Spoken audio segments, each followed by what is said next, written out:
Hello, welcome to another video blog edition of the Drazen Report. For those watching on YouTube and expecting me to post my original Rumble video onto YouTube like I promised, I actually just decided to go do a whole different video because it's been overtaken by events. It's been overtaken by events, so this is an entirely new video. We're just moving forward, trying to keep up with events. So we'll cover the situation with potential U.S. weapons deliveries or not to the Ukraine. But first, I want to ask everyone if you could join me in a little bit of what the Russians call ликбез, which stands for ликвидация безграмотности. In English, that translates to liquidation of illiteracy. Liquidation of illiteracy. What does that mean? It means I'm asking for everybody who likes watching my videos to also sign up for my weblog, my blog, in written formats. You can also read me in addition to watching. There's things that I just can't say over YouTube. There's also things that are better in written format. There's photos, there's videos. I go into them in writing, and it's a great complement to these videos. So if you could please go on my blog, click on any one of the posts, scroll down to the bottom, and there is an option to sign up for my blog mailing list. And please submit your email. You'll get a confirmation email, to confirm that it's really you and you wanted to sign up, and it's a two-part process. But please do sign up for my blog. The blog address should be, if you don't already know, it should be in the intro page for my channel, right? The main page for my YouTube channel, Rumble channel. But if for some reason you don't see it or you can't figure it out, you can also email the address directly under my face. Email the address under my face and ask to be manually added to my blog mailing list. Now, don't email me with long requests for analysis of the price of tea in China. This is strictly for mailing address. To be added to my mailing list. Now, without any further ado, I want to go into the situation with the HIMARS. Okay, the HIMARS. I've done a little more research. They are not the M270s. The M270s is more of a tactical tracked MLRS vehicle with a launcher that launches 12 relatively short range high caliber rockets. The HIMARS is something else. The HIMARS is roughly equivalent to the Russian Uragan or Smerch rocket launch systems. So they have much fewer rockets, but the rockets are a higher caliber. They are much longer, so that they can be propelled for a much greater distance, and they have a range of potentially hundreds of kilometers. And supposedly, with the additional digital add-on targeting package, they can be quite accurate. But I'm not sure if that's really being tested under real battlefield conditions. Anyway, the bottom line for Uncle Sam today, or actually as of yesterday, Memorial Day Monday, the bottom line is that they're officially not going to provide these long-range MLRS multiple launch rocket systems to the Ukraine under the pretext that they don't want the Ukraine to hit targets inside Russia. Now, this might seem a little strange because Ukraine's already been hitting targets inside Russia, to include with the M777 howitzers provided by Uncle Sam. But that's relatively short distance, a few tens of kilometers. They've been hitting some border villages and border posts. But what Ukraine wants these HIMARS longer range MLRS is to hit targets deep inside Russia. And it's important to understand this HIMARS. It is a weapon system that is roughly on the edge, on the borderline of a tactical and a strategic weapon. That is to say, it is such long range that it's really almost not practical for hitting tactical field targets. Very likely that the Ukrainians wanted it for to hit airfields, fuel depots, and so forth inside Russia. Now, Of course, at the beginning of the war, they had plenty of these types of weapons. They had their own Uragan and Smerch MLRS systems that were comparable to the HIMARS. Had a very large number of Tochka-U tactical ballistic missiles and launchers to them that they actually have been using considerably. But most of these have been destroyed. Most of the Tochkas have been shot down. Most of the Uragan and Smerch MLRS launchers that they had have been destroyed. So now basically they're trying to get more from Uncle Sam. So this is, it's a signal of desperation that they're out of their own equipment, trying to get more from Uncle Sam. Uncle Sam has said no officially to these MLRS systems. Now, the question is, was it ever really realistic? Because the rockets for these things are enormous. You have to, transport them 1,000 kilometers by land, or more than 1,000 from Poland all the way into eastern Ukraine, where they're, subject to Russian airstrikes and so forth along the whole length of the country. And it's not necessarily very practical. It also requires a lot of training and so forth. And another problem is that why give this stuff to people that are clearly now falling apart and losing? The Ukrainians are literally now just running away from cities that they no longer want to contest. They're not even, in many cases, fighting. They essentially ran away from Krasny Liman about a week ago in North Donetsk. They ran away from Svetlodarsk without a fight at all. They are retreating in Severodonetsk, just basically cooking off a few shots here and there, but basically pulling back gradually. And the last news is that the Russians have taken most of Severodonetsk, with the exception of the industrial zone. They have footage from essentially the center of town, where they're walking around freely and being greeted by the local civilians. So we also have footage of Ukrainian officers, several Ukrainian officers among a much larger crowd of soldiers that are literally going at it. They're pushing and shoving each other like Jerry Springer. Because apparently one of them accused the other one of retreating, and the guy didn't like it, and he tried to argue that actually, we had to retreat, we had no choice, we didn't, have the strength to hold our positions, and so they're fighting about who's the coward, and it's on video. It's just amazing. There's probably like 30, 40 guys, in the video with these two officers that are pushing each other. I've never seen anything like it. It's just insane. And if you're a, U.S. Military intelligence analyst, let's say at the Defense Intelligence Agency at the, in the DoD, you're looking at this and you're saying, you know what? These guys are gone. I mean, these people are now playing in the sandbox. To give them at this stage, some of the heaviest, most sophisticated weapon systems in the U.S. Army arsenal, just so these things can get destroyed by Russia or taken as war trophies and paraded on Red Square like like it's 1945. That's just crazy. I mean, these guys are clearly on a steep downslope, and at this late stage, to give them sophisticated weapon systems like the HIMARS is like giving a grenade to a monkey. I mean, it's just crazy. And, of course, you can see what's happening in the U.S. Congress. The hawks in the U.S. Congress, such as Lindsey Graham, they're already shaping this up to be like a Who Lost Ukraine, where basically, you didn't give Ukraine the weapons that they needed when they needed it, so that's why they lost the war against Russia.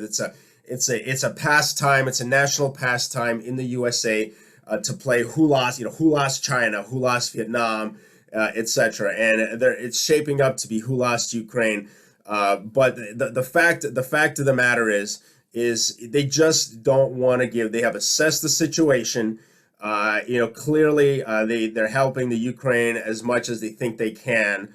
That is to say, Uncle Sam is. But at the end of the day, if don't give a hand grenade to a monkey, and that's basically what this is. What they did with the M777 howitzers, it's those are essentially uh, very tactical oriented weapons, and they haven't been particularly effective. Russia's taken a lot of them out from the air. They're not mobile. They're not. It's not realistic to use those to great effect in a war in which the enemy, in this case Russia, has complete air superiority, air dominance. They were never meant for that.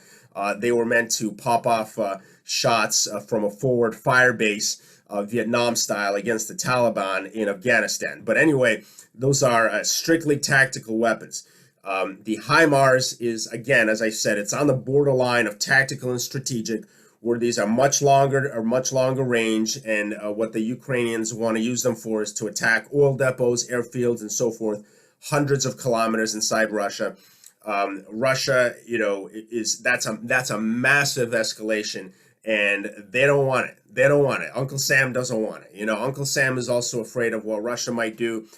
They want Russia to open up the port of Odessa to large foreign ships to go pick up the grain that's sitting in warehouses there, so that Europe doesn't starve, and so forth. And there's no need to give this monkey a hand grenade and escalate to the point where the Ukrainians can strike targets, hundreds of kilometers inside Russia. Now, whether that's realistic or not, again, they would, it's not a video game.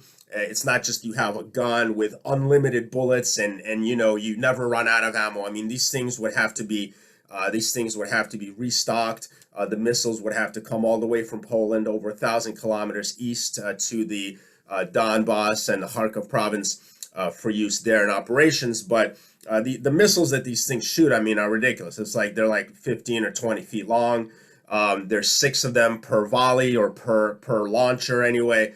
And it's just getting the munitions over to the field of battle would be difficult enough. But they've clearly copped out and decided that it's not even worth the effort. It's too dangerous. And so now what they're saying was, well, they might, because they said, well, we're not going to provide the long range multiple launch rocket systems. We might provide the shorter range, and by the shorter range, they mean the M270s. Which is a tracked vehicle. I believe it's on an M113 chassis, but it has a box with 12 relatively short range, maybe 35, 40 kilometers, high caliber rockets. That is not nearly as many as the Grad launcher. The Russian Grad has a 40 rocket capacity. So that's if you fully arm the Grad rocket launcher, that's 40 rockets. The Russians call it a polny paket, which is a full packet. If you arm it all the way to 40, you don't have to do that. But if you do, it's the polny paket is 40 rockets, and there's 3 launchers in a battery. So that's 120 rockets per volley, potentially, just going, and it's an amazing sight. The back blast from these rocket launches, it sets the grass under the trucks on fire. It's just amazing, amazingly deadly, of course. But the M2, the US M270s, which are roughly comparable in function to the Grad. Again, the launchers have only 12 rockets, but they're much higher caliber. Now. That's still not practical. It's not, they can say they're going to give whatever they want to the Ukraine. It's still not practical. As I covered in the Rumble video, if you haven't watched it yet, don't bother. These things eat up enormous amount of munitions just because of the rate of fire, right? So, which is fine for Russia, because Russia is bordering Ukraine, and what it's doing is it's bringing in these munitions by rail, up to, not every day, but up to several thousand tons a day of munitions. First and foremost, rocket artillery munitions, especially Grad rockets. And they're bringing these in by rail, and they're coming into the Ukraine, crossing the border by rail into Russian-controlled areas. And they have a railhead that's in Kharkov province, just across the border. They are then offloading those rockets onto trucks, bringing the trucks down to Izum, for use in that sector. They're also coming. They got trains coming in through the Donbass. Again, they stop, they offload. You got a truck convoy heads out to the batteries, to the positions of these batteries to give them more ammo to reload. Now, keep in mind you got 40 Grad rockets per volley on one Grad launcher. That's 120 per volley per battery. That's an enormous, and these rockets are like bigger than I can stretch my arms, right? So that is an enormous load, and every single volley that each battery fires, it has to be reloaded. So you're talking about whatever 3, 4, 5 large Army cargo trucks that have to, every volley, after every volley you have to bring in these multiple trucks to reload them. Then the trucks go back, more trucks come, they set up for the next volley, and it's just an amazing amount of munitions. It's insane. And for the U.S. to replicate that, in terms of the volume of munitions, it's not possible. They have to. They're it's like the Germans. They're so far. The battle is so far east. You got to bring the stuff in. From the direction of Poland all the way. You're going to have these trains running just every day with nothing but rocket munitions for these M270 launchers, and that's going to come at the expense of whatever else the Ukraine needs, fuel or whatever. And it's very vulnerable to Russian air attack. Russia has already attacked some trains. They've attacked the Ukrainian rail system very thoroughly. And to think that you can keep these any type of American MLRS launchers functional and reloaded in battle on a continuous basis to actually make a difference in the war in any large number, just by bringing nonstop trains over from Poland. It's not realistic. It's not realistic. Okay, people think that people who have no conception of war or logistics, they think, okay, well, oh my God, if Ukraine gets 200 of these MLRS systems, then they're just going to win the war. Because, well, no, 200, for 200 MLRS M270 MLRSs that are each firing 12 rockets per volley, you're not gonna. I mean, you'd have to have it would be like the entire Ukrainian rail system is doing nothing but bringing more rockets over for these, American MLRS systems in eastern Ukraine. It's just completely crazy, and so it's not going to happen. So with cannon shells, it's comparatively easy because they can feed these howitzers. They can just, bring in some of these shells on the back of trucks at night. No one's going to notice, but the volume of fire, the rate of fire on these MLRS systems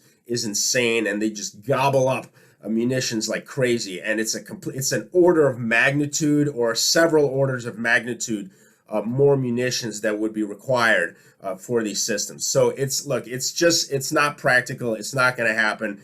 And evidently, Uncle Sam hasn't done it yet. He doesn't seem like he wants to do it. They've said no to the HIMARS.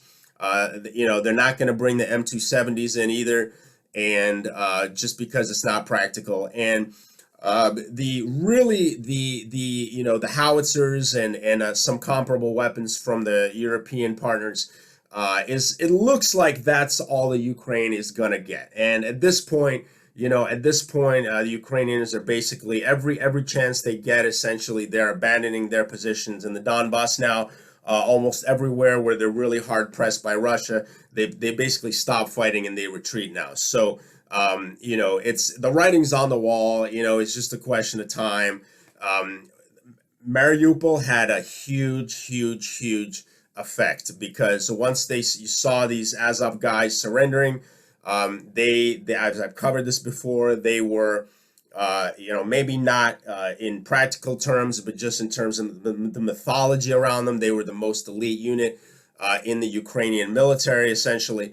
And once they got surrounded and no one came to their aid, and they surrendered, and they were able to keep their lives. that was a huge sort of psychological turning point, because now the Ukrainian forces are simply much less likely to fight anywhere that they are engaged, and we're seeing that. We've seen it again in Krasny Liman, Svetlodarsk. Now we're seeing it in Severodonetsk, where they have very well-built fighting positions in this town, and yet they are pulling back very quickly, to the point where Russia now almost controls most of this city of Severodonetsk, with 100,000 people. That basically they've only been really seriously pressing the offensive there into the city itself for a couple of days, and they've already taken most of the town. So this is the resistance is nowhere like near where it was in Mariupol.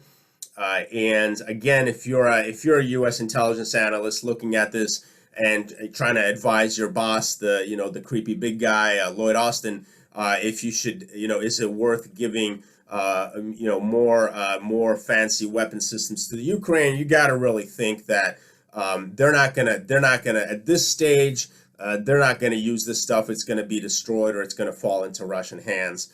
The time to have sent more complex, larger, heavier weapon systems such as M270 and HIMARS MLRS would have been at before the start of the war.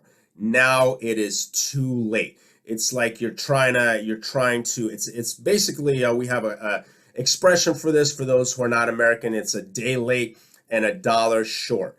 And it's not going to make any difference at all at this point, and it's just going to be more hardware that's either going to be destroyed or going to fall into Russian hands. Now I want to have a really quick correction.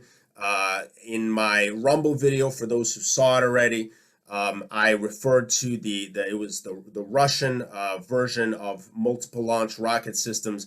I said it was ракетная система залпового огня, and that was one word off. It's not ракетная система залпового огня, it's реактивная система залпового огня. Now, what's the difference? Ракета and реактивный both mean rocket, but in this case, the correct term is реактивная система залпового огня. So for those, I had literally a few Russians call me out on it. Good job. You're very sharp. I appreciate you watching. I appreciate you keeping me honest on my Russian. I will try to drop some more Russian terms here and there. I'm sorry I didn't get enough today. But anyway, we're gonna try to keep you updated. Things are moving so fast. It's really hard to keep up. But we'll try. So thanks for watching.